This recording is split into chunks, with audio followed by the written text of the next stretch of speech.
இந்த வீடியோ பார்க்குற எல்லாருக்கும் வணக்கம். நம்ம இன்னைக்கு என்ன செய்ய போகிறோம்? அன்னைக்கு ஸ்கூல் எல்லாம் ஓப்பன் ஆயிடுச்சு. ஒரு லஞ்ச் பாக்ஸ் ரெசிபி தான் பண்ண போகிறோம். ஸ்கூல் ஓப்பன் ஆகிட்டனாலே எல்லாத்துக்கும் காலை நேரத்தில் ஒரு டென்ஷன். என்ன சாப்பாடு செஞ்சு கொடுக்கலாம், லஞ்சுக்கு மத்தியானத்துக்கு என்ன செஞ்சு கொடுக்கலாம், சாம்பார் ஊற்றி கிளறினாலும் ஒரு மாதிரி சதன்னு இருக்கும். பசங்களுக்கு வந்து மத்தியானம் ஆறுனதுக்கப்புறம் சாப்பிட்றதுக்கு ஒரு மாதிரி இருக்கும். அதனால வந்து வெரைட்டி ரைஸாக கிண்டி கொடுக்கலாமா அப்படிங்கிற ஒரு பெரிய குழப்பமே ஸ்கூல் திறந்துருச்சுன்னு அன்னைக்கு பேரண்ட்ஸுக்கு எல்லாத்துக்குமே ஒரு குழப்பம் வந்துடும். இந்த மாதிரி டைமில் வந்து ஒரு காலிஃப்ளவர் ரைஸ் வந்து எப்படி செய்யலாங்கிறத பார்ப்போம். இந்த காலிஃப்ளவர் ரைஸ் செஞ்சு கொடுக்கும்போது உங்கள் பசங்களுக்கு வந்து நல்ல சிக்கன் ரைஸ் மாதிரி இருக்கும், நல்லா விரும்பி சாப்பிட்டு வருவாங்க. நிறைய வந்து லஞ்ச் பாக்ஸ் ரெசிபி வந்து இனிமேல் வந்து நிறைய லஞ்ச் பாக்ஸ் ரெசிபி போடலான்ட்டு இருக்கேன். வெரைட்டி ரைஸ் இந்த மாதிரி இது வந்து நிறைய போடுறேன். இன்னைக்கு வந்து நம்ம என்ன செய்ய போகிறோம்னு சொன்னோம்னு நினைக்கி காலிஃப்ளவர் ரைஸ் குழந்தைங்களுக்கு பிடிச்ச மாதிரி, பெரியவங்களுக்கும் பிடிக்கும். ஆனால் முக்கால்வாசி நம்ம வந்து குழந்தைங்களுக்கு பிடிக்கிற மாதிரி தான் நம்ம செஞ்சு கொடுப்போம். அதனால இன்னைக்கு வந்து குழந்தைங்களுக்கு பிடிச்ச மாதிரி ஒரு காலிஃப்ளவர் ரைஸ் எப்படி செய்யலாங்கிறத வாங்க பார்ப்போம். கொஞ்சம் பெருசாகவே எடுத்துக்கோங்க, அப்போ சாப்பாட்டில் போட்டு இது பண்ணும்போது நல்லாயிருக்கும்.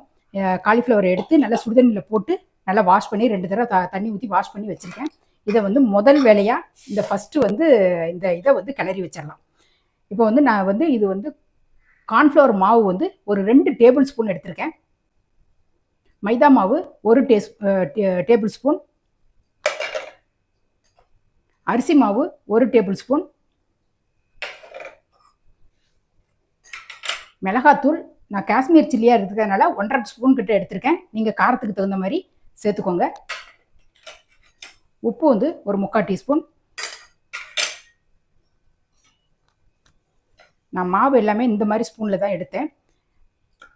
இப்போ வந்து ஒரு 1/2 ஸ்பூன் கிட்ட இஞ்சி பூண்டு பேஸ்ட்டு, கொஞ்சமாக மஞ்சள் பொடி, இவ்வளோத்தையும் போட்டுட்டு வந்து நல்லா இப்போ வந்து நல்லா கலந்து விட்டுருவோம். ஃபஸ்ட்டு வந்து இந்த இதுலேயே கலந்து விடுங்க. ஏன்னா நம்ம காலிஃப்ளவர் வந்து நம்ம கழுவி வச்சுருக்கிறதுனால அதுலேயும் தண்ணி கொஞ்சம் இருக்கும். அதனால் ஃபஸ்ட்டு இதை நல்லா கலந்து விட்டுட்டு தேவைப்பட்டுச்சுன்னு இப்படி கொஞ்சமாக தண்ணியை வந்து இப்படி தெளித்து விட்டு, நான் ஒரே ஒரு பூ தான் எடுத்திருக்கேன் காலிஃப்ளவர்.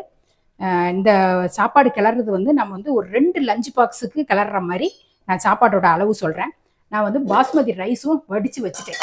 பாஸ்மதி ரைஸு ஒரு 200 கிராம், அதாவது ஆளாக்கு உலக்கால ஒரு ஆளாக்கு உலக்கு வச்சுருப்பாங்க இல்லையா, அந்த உலக்கால ஒரு உலக்கு எடுத்து நல்லா ஊற வச்சு உப்பு கொஞ்சோண்டு எண்ணெய் ஊற்றி நல்லா வடித்து வச்சுருக்கேன். நீங்கள் பாஸ்மதி ரைஸும் போட்டுக்கலாம், நார்மல் புழுங்கல் அரிசியும் போட்டுக்கலாம். இப்போ வந்து இதை வந்து நல்லா அப்படி கலந்து விட்டுருவோம். நல்லா அப்படி கலந்து வச்சுட்டு ஒரு தட்டை போட்டு மூடி வச்சுருவோம். ஒரு 5 நிமிஷம் நல்லா ஊறிட்டு இருக்கட்டும். அதுக்கப்புறம் நம்ம சாப்பாடு தாளிக்கிறத பார்ப்போம். வந்து எண்ணெய் வந்து சூடாயிட்டு இப்போ நம்ம ஊற வச்ச காலிஃப்ளவர் வந்து கொஞ்சமாக சேர்த்து நல்லா பொரிச்சு எடுத்துருவோம். இந்த காலிஃப்ளவர் வந்து நல்லா செவந்து வந்துருச்சு. இந்த அளவுக்கு நல்லா கலராக செவந்து வந்தோடனே எடுத்துக்கோங்க.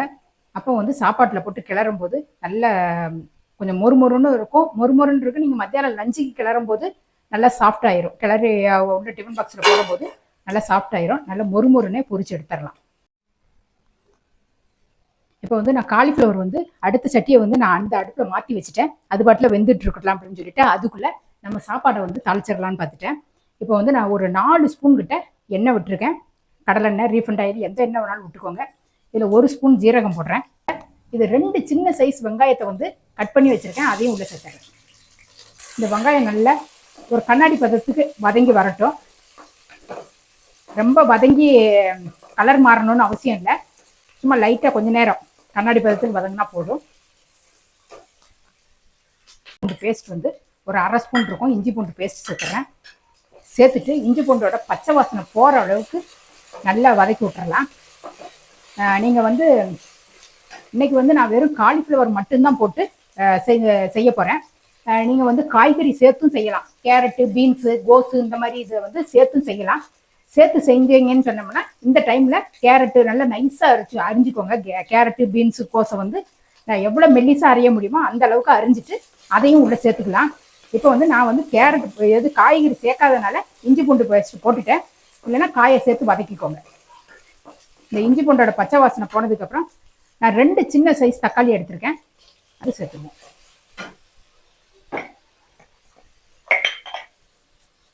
ஏற்கனவே நம்ம வந்து சாப்பாட்டில் வந்து உப்பு போட்டு தான் வடித்து வச்சுருக்கோம். இப்போ வந்து இந்த கிரேவிக்கு தகுந்த மாதிரி ஒரு 1/2 ஸ்பூன் கிட்ட, அது மாதிரி காலிஃப்ளவர்லேயும் உப்பு போட்டிருக்கோம். இந்த இதுக்கு மட்டும்தான் நமக்கு உப்பு தேவை.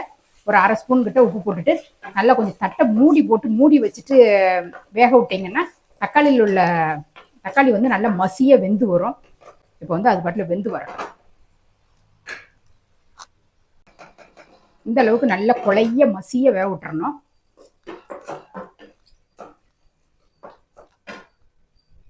ஸ்பூன் கிட்ட மிளகாத்தூள் சேர்த்துட்றேன். நான் வந்து காஷ்மீர் ரெட் சில்லி, நீங்கள் அதனால் நான் சாதாரண மிளகாத்தூள் அரைச்சிருந்தோம் அப்படின்னு சொன்னோம்னா அதுக்கு தகுந்த மாதிரி கொஞ்சமாக போட்டுக்கோங்க. ஏன்னு கேட்டோம்னா நம்ம வந்து இந்த சில்லி சாஸும் ஊற்ற போகிறோம், அதனால் அதுக்கு தகுந்த மாதிரி பார்த்து போட்டுக்கோங்க. இப்போ அந்த மிளகாத்தூளை உள்ளே போட்டுட்டேன். இப்போ கொஞ்சமாக மஞ்சப்பொடி, வந்து இந்த செஸ்வான் சாஸ்ன்னு சொல்லி இருக்கும், அந்த செஸ்வான் சாஸை தான் நான் 1 ஸ்பூன் கிட்ட ஊற்ற போகிறேன். அது ஊற்றும் போது கொஞ்சம் டேஸ்ட் நல்லாயிருக்கும். இந்த செஸ்வான் சாஸ் 1 டேபிள் ஸ்பூன் கிட்ட ஊற்றிருக்கேன். ஊற்றிட்டு இதை நல்லா கலந்து விட்டுருவோம். நல்லா தக்காளியோட மிக்ஸோட நல்லா கலந்து விடலாம். அந்த மிளகாத்தூளோட பச்சை வாசனை எல்லாம் போனதுக்கப்புறம் இந்த காலிஃப்ளவரை வந்து நான் உள்ளே சேர்த்துட்றேன். காலிஃப்ளவரை சேர்த்துட்டு ஒரு பெரட்டிட்டு உதிரியாக வடித்து வைங்க. நான் பாஸ்மதி ரைஸ் தான் எடுத்திருக்கேன். நான் வந்து ஒரு உலக்கு எடுத்திருக்கேன். உங்களுக்கு நம்ம மிளகு பொடி, செஸ்வான் சாஸு எல்லாத்தையுமே ஊற்றுறதுனால, சில்லி சாஸ் எல்லாம் ஊற்றுறதுனால நம்ம மிளகாத்தூள் வந்து கொஞ்சம் பார்த்து போட்டுக்கோங்க. ஆனால் அந்த மிளகாத்தூள் போடும்போது கொஞ்சம் காரம் கொஞ்சம் எடுத்து கொடுக்கும், அதனால தான் கொஞ்சமாக போட்டேன். இப்போ வந்து இதில் கொஞ்சம் கொத்தமல்லியும் சேர்த்துட்டு நல்லா அரிசி வந்து உடையாத அளவுக்கு கிளறி விட போகிறோம். அவ்வளோதான். சாப்பாடு வந்து இப்படி நல்லா இப்படி உதிரியாக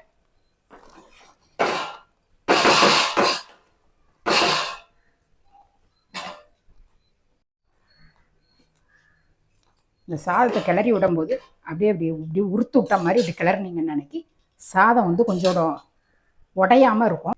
கொஞ்சம் நேரம் அப்படியே வச்சு தட்டை போட்டு மூடிட்டோம் அப்படின்னு நம்ம நினைக்கி அந்த ரைஸில் வந்து அந்த மிளகாத்தூள், அந்த காரம் எல்லாமே அந்த ரைஸில் ஏறி வரும். கொஞ்சம் நேரம் தட்டை போட்டு மூடினோம்னா, இப்போ கொஞ்சம் நேரம் தட்டை போட்டு ஒரு அடுப்பை வந்து நல்லா ஸ்லோவாக வச்சு ஒரு 2 நிமிஷத்துக்கு இருக்க அப்படியே கொஞ்சம் நேரம் ஒரு கிளறி விட்டு இறக்கலாம். ஒரு 5 நிமிஷம் கிட்ட ஒரு தட்டை போட்டு மூடி வச்சுட்டு அப்பப்போ கொஞ்சம் கிளறி விட்டுருக்கேன். அப்படி கிளறும் போது நல்லா உதிரியாக அப்படி கிளறுங்க. சாப்பாடு ரெடி ஆயிடுச்சு. சாஸு மிளகாத்தூளோட ஊறி நல்லா சிக்கன் பீஸ் மாதிரி இருக்கும். இந்த மாதிரி உங்களுக்கு லஞ்ச் பாக்ஸுக்கு கட்டி கொடுத்தீங்கன்னா அதை பார்த்த உடனே அந்த குழந்தைங்க சாப்பிட்ருவாங்க, அந்த அளவுக்கு இருக்கும். இப்போ வந்து நான் அடுப்பை ஆஃப் பண்ணிடுறேன். சாப்பாடு ரெடி ஆயிடுச்சு. காலிஃப்ளவர் ரைஸை வந்து நீங்களும் உங்கள் வீட்டில் குழந்தைங்களுக்கு செஞ்சு கொடுத்து பார்த்துட்டு எப்படி இருந்ததுங்கிறத கமெண்ட்ல சொல்லுங்கள். இதே மாதிரி அடுத்த ஒரு சூப்பரான ஒரு வீடியோவில் நான் உங்களை சந்திக்கிறேன். நன்றி, வணக்கம்.